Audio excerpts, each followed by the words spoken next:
చివరిగా ఆ శిలువలో ద్వారా యేసు నీవు నీ రాజ్యంలోకి వచ్చినప్పుడు నన్ను జ్ఞాపకం చేసుకుంటాను.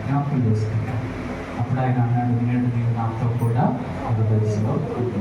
ఈ బిడ్డ మరి జానాన్ని ఖచ్చితంగా దేవుని యొక్క విశ్రాంతి పొందుకుంటారు. ఇప్పటి నుండి చెప్తున్నాడు కదా వాక్యం, ప్రభు నందు మృతులు వారు తమ ప్రయాసములు మాని ఏం పొందుతున్నారు?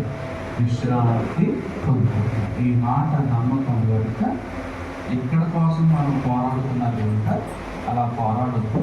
ఈ మాట నమ్మకము నిజమైనది కనుక వ్రాయుమని చెప్తుంది. కాబట్టి సమయాలు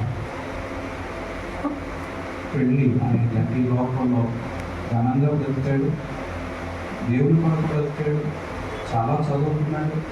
చాలామంది అంటారు 2 అంబేద్కర్ అన్నారు అంటారు. ఈ నవీన్ అనేది చెప్తున్నారు 2 అంబేద్కర్ అంటే ఆయన ఎంఏ చేశారు, సైకాలజీ, సోషియాలజీ, ఫిలాసఫీ, ఇంకా పాలిటిక్స్, ఎకనామిక్స్, ఇంగ్లీష్ ఏది చేసేటారు. సో ఇంతగా చదువుకుంటారు.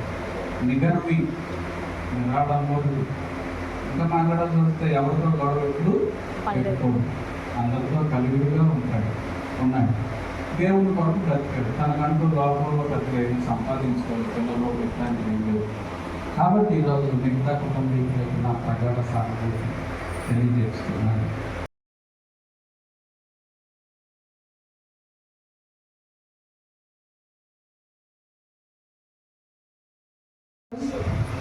మరి అబ్రహాం గారు చెప్పాడు ఆయన గురించి, ఎంతో మంచి మాటలు.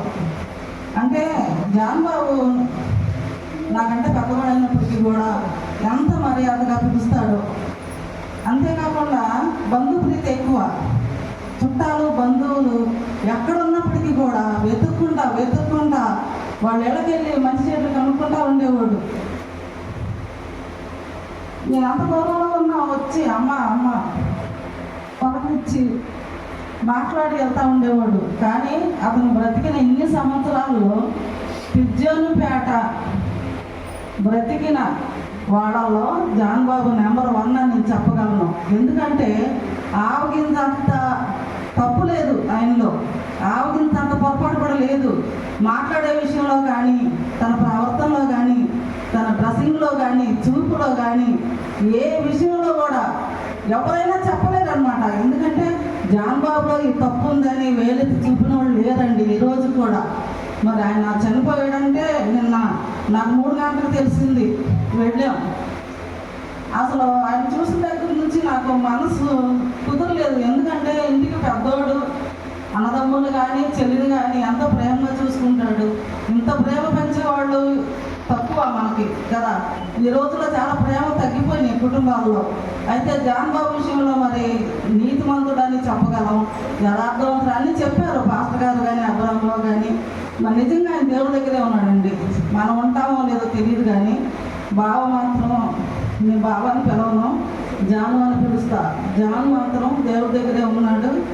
మరి ఆయన తమ్ముళ్ళకి చెల్లికి ఓదార్పు కలగాలని మీరందరూ కూడా అక్రమ గురించి ప్రార్థన చేయమని వేడుకుంటున్నానండి. ఈ మాట దేవుడు దీవించి ఆశీర్వదించిందా.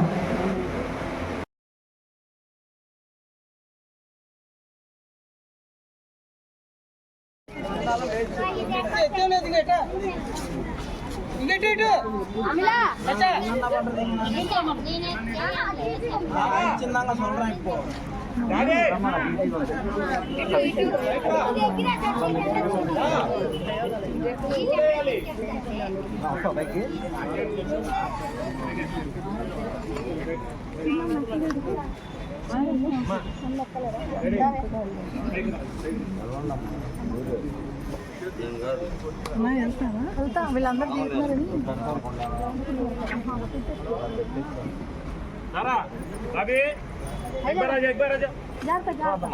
एक बार दोनों आ जाओ। Right Sandy, Chintu